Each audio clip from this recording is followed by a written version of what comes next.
Okay, guys, so we are about to get started with harvesting. These are the sunflowers from the 8th of March. These are also the ones that did not germinate that well, but either way, they are ready for harvest just the same. As you can see, the cotyledons are actually very big on here. Now, here's the thing. So I've been kind of going back and forth in my head. That's one of the reasons it took me so long to harvest today. As you can see, if you look down in there are a lot of new greens popping up. New sunflowers are popping up like all over the place, so it makes me wonder, should I let them stay longer? But I don't want these to start getting tough, so we are going to proceed, and that's that. So I'll be right back as we get started. Okay, guys, so before we get started, let's just go over some of the items we're going to need to harvest. We have our scale, we have our knife, we have our sharpener, which I doubt if we use it because this is a brand new knife. We have our Keep It Fresh produce bags, which allow the microgreens to last up to 30 days. And then we have just a dampened cloth just to wipe our knife if need be. And of course, the star of the show, the microgreens.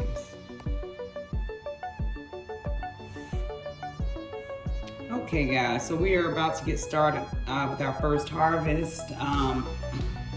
I have a produce bag over on the left side of the tray that you guys can't see, and I have one of the bags directly in the scale, so I'll just, as we harvest, I'll just place it right into the bag, and that way we'll have the weight, and I'll be having them, in the storage bags as well. So we will get started right here on this side. So I have a very sharp knife that I've been waiting to use. I'm so excited about that. So we're just gonna take a handful,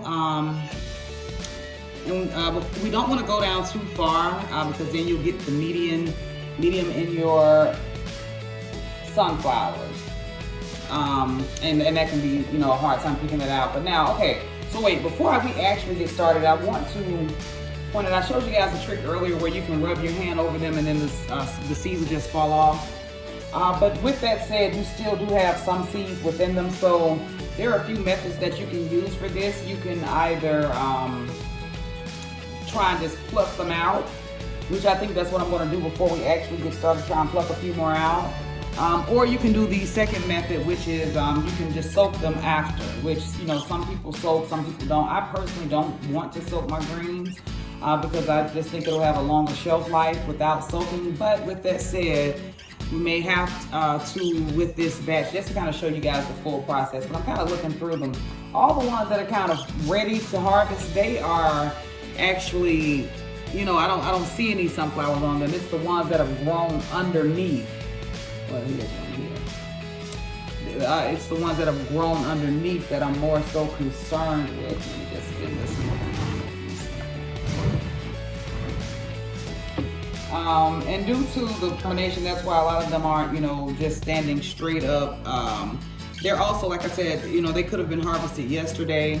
That's another reason why they're kind of leaning over. But one of the main reasons for leaning over today is I did not water them. So I was going to harvest them this morning, but then I decided to wait because of the radish and a few other reasons, but that was, one of the main ones. And I didn't water them because all day I kept saying, I'm going to go ahead and harvest them. And then before I knew it, it was this time, and I'm just now harvesting them. So they didn't get watered today. I just spritzed them earlier, but they didn't really get a watering. So that's another reason why they're kind of leaning over all lazily. So, yeah, I hate that I did that. But with that said, we're going to go ahead and get started.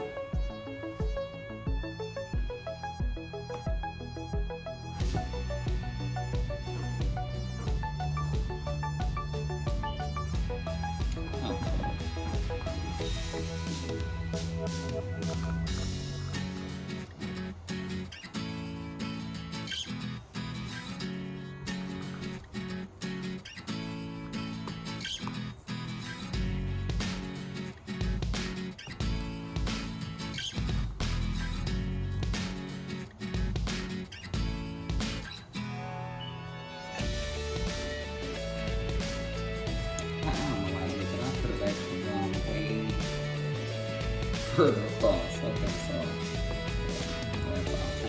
yeah, I don't know why I just did that. Put that right Yeah, that was, I have no clue why I did that. That's enough. But see, you know, like I said, see, by them not being watered, they're kind of leaning all over the place. And that's what we don't want, because you want them to kind of be all standing straight up, and, you know, so you can just easily come along and grip them and just glide across. So with these, like, see right now. Okay, that's better. Yeah, that's cool. Okay.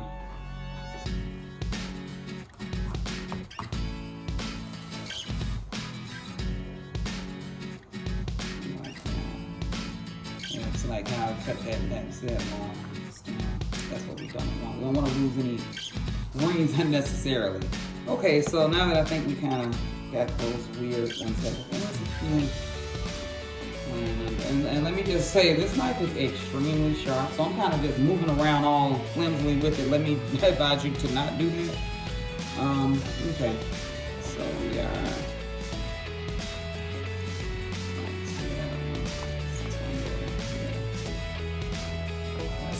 Only thing about this cherry, we'll save that one. I will test it.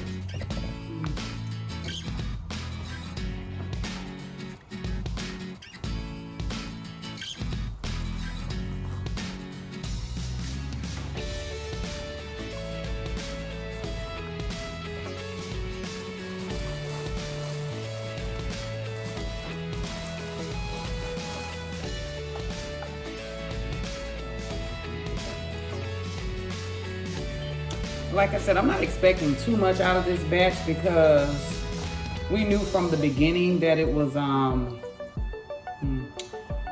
it was very splotchy during germination. So I was never really expecting a large harvest. You know, this one just kind of became experimental to see if we could kind of bring it back.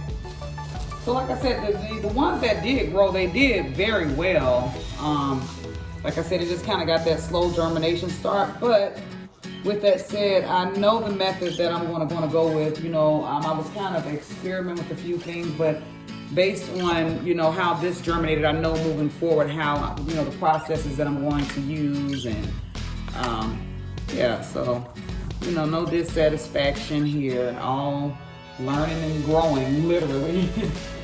Learning and growing.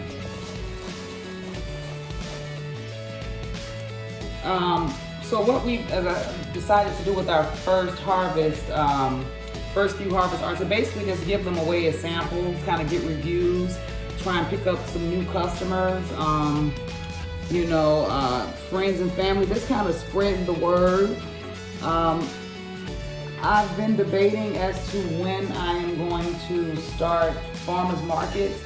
But the one thing about farmers markets is, you know, once you sign up, you're kind of locked in. And anyone who knows me knows I, you know, like to get up and go when I like to get up and go. So that's the only thing with that, you know, as to the farmers markets. But, you know, once again, they're going to be crucial to success. So, I mean, it's definitely going to be coming. I just have to determine how, or, you know, how ready my sons are to kind of get out there on their own. So, but you know, I know the first few go rounds I would have to be there with, kind of just show them the ropes, make sure they're not kind of playing around, you know, taking it seriously, you know, being in touch with the buyers, communicating properly, just all of those things, you know, for marketing the product, basically.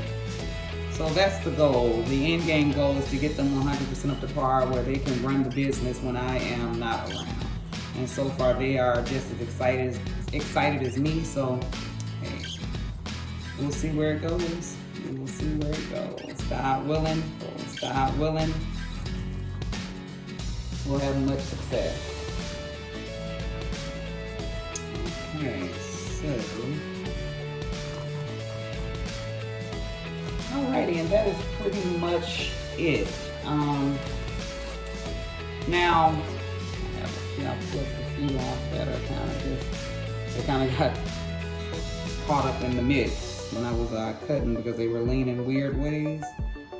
But I'm not going to really sweat it. I'm just doing it because, you know, we're here and I'm filming and I'm seeing it in the moment. But yeah, so as you can see how the tray looks afterwards, I'm kind of just looking over to see. Hi guys, okay, just to wrap up the video, I went ahead and harvested the second batch of sunflower. So the first bag here is 491 grams and the second bag is 435 grams. And these are the microgreen sunflowers from, these are the ones from the first batch. I noticed the cotyledons are a little bit larger on this one versus the second batch. They were both started on the 8th, but they both taste amazing. I should have gotten, I kind of just pulled out the ones that were kind of going really crazily, leaning every which way, but I should have pulled out the ones that were going the same direction just for the purpose of showing you guys. But I'll do that on the next batch that's kind of standing up. Overall, very satisfied with it.